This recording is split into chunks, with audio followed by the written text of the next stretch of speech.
I'm gonna jump right in, sorry for the socialization break.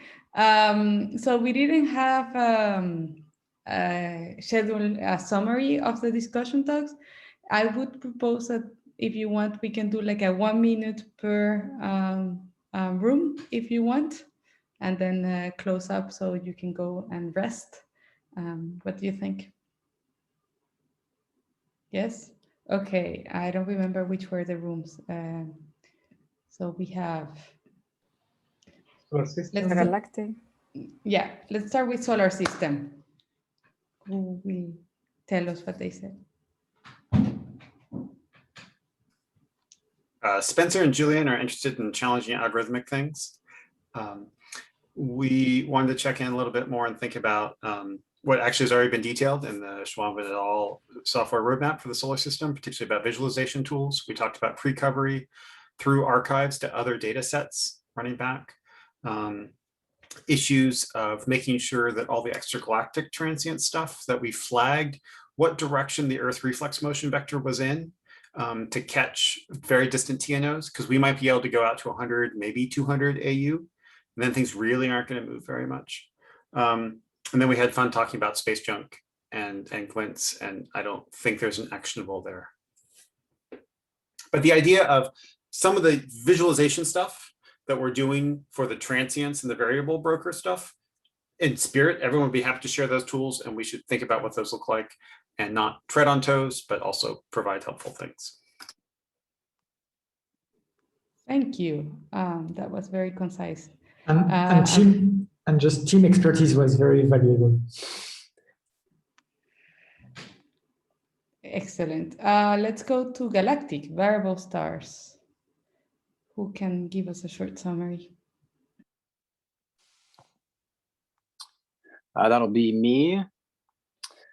Let's see, we started off talking about a little bit of classification and the, I think, want by the variable stars community to have some phenomenological type information coming out of brokers, and just sort of we talked a little bit about kind of the disparity between the transient classes and the variable stars classes and the limited relative number of the latter.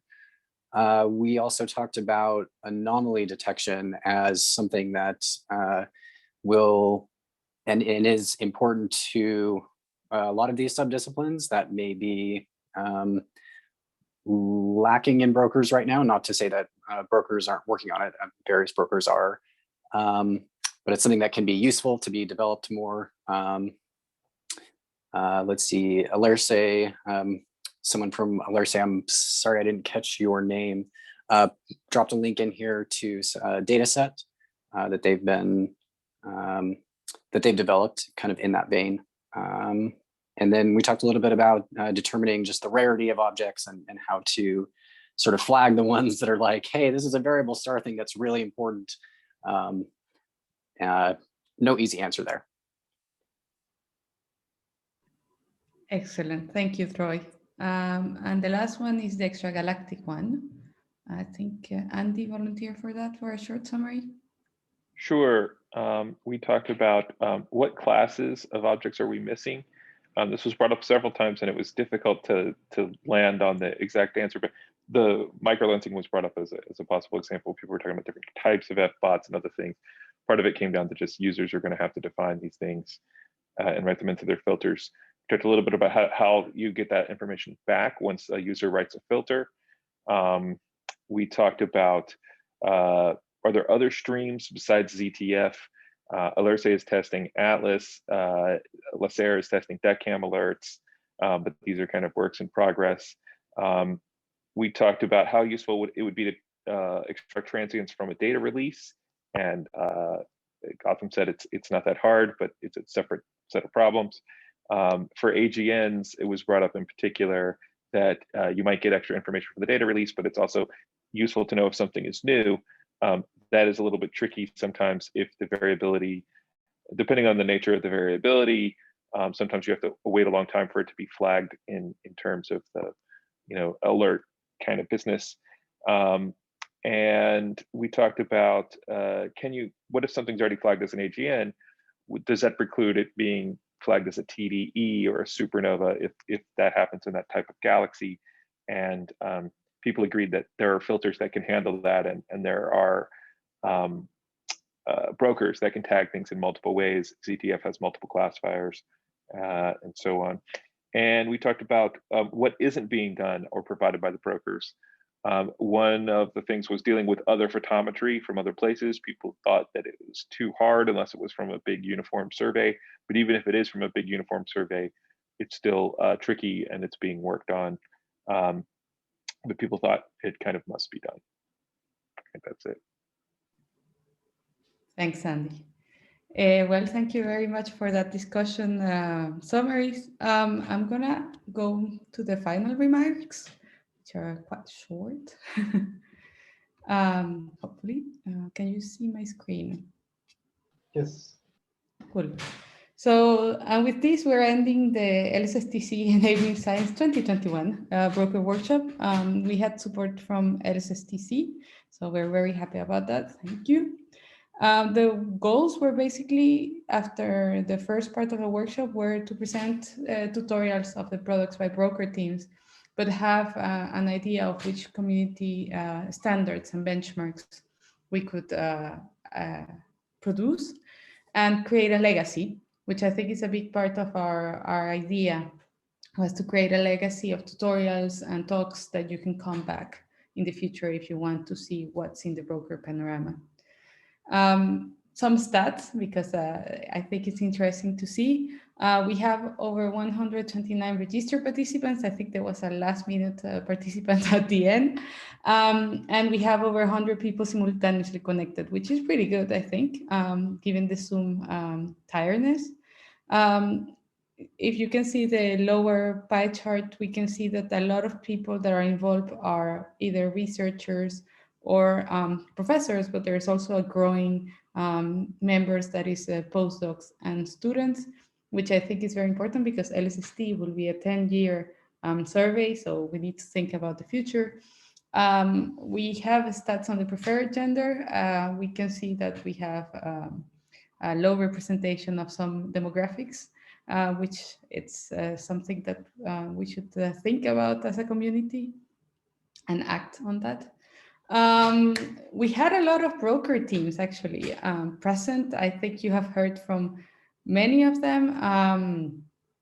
Some of them were not presenting, but I saw some of the participants coming and looking at the tutorials, and I hope to hear more from them.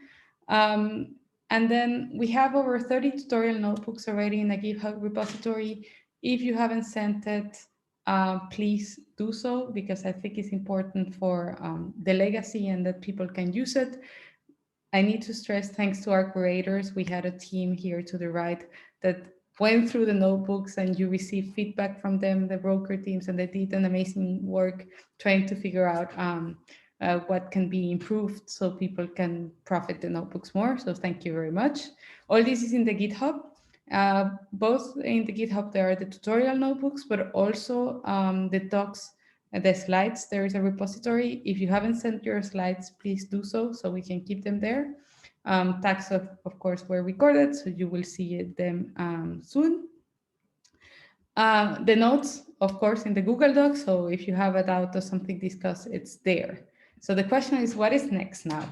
Once we have done this very intensive 3 days. So soon we hope to have the official decision on the community brokers. So we're looking forward to that.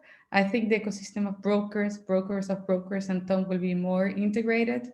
So that's, I think, something to look forward to, and also to see where the boundaries of each teams become. And I think it's pretty evident from the talks that it's not clear what is the goal of a broker against the goal of a Tom, against the how do we do hierarchical brokers. Plastic 2 is coming up in summer with quotes, because we don't know which when exactly, but it's coming this year, and I think it's going to be super important to the benchmark for the functionalities of the broker, but also to clarify which science requirements we need to tackle. Of course, multi-messenger astronomy, it's a rising up area and will produce a bunch of candidates in the next decade. So we need to figure out how to scale. And particularly for me, I thought that it was clear that we need more interactions. It's tough to work in different corners of the Earth. And we need to interact not only broker teams, but also science collaborations. So we need to think about settings to create communications. I think the workshop was a very interesting place, but there is also the ideas of creating channels of communications to coordinate benchmarks or coordinate communication between TOMs and brokers and science collaboration. We need input from science collaborations. So if you're part of one, let's try to figure out what can be done to prepare for LSST, because the fear is that LSST will come, there will be the brokers, but the brokers won't give the information you need to do your science, and it's an important thing to discuss. And let's make sure that the discussion continues, and I think there were a lot of topics. Now, of course, we organize this workshop with a lot of fun, effort, and sweat. And we invite if other broker teams or science collaborations want to organize something similar. I think that would be a nice way to continue the momentum. And the last minute, I wanted to thank the LSSTC Corporation, which we got support from, but also all the broker teams, speakers, and moderators, and in particular the LRC team, the Think team, and all the students that were curating the notebooks. I think is important. I don't know if Francisco wants to add a couple of words. Oh, yes, I agree with completely. I mean, we need more channels of communication, and I think this was really great. And thank you, everyone. I'm really happy that we have all the legacy. Thank you very much for coming. Thank you very much to the organizers. Yep. Thank you folks for organizing the second of these. This is twice this has been a huge success. Yep.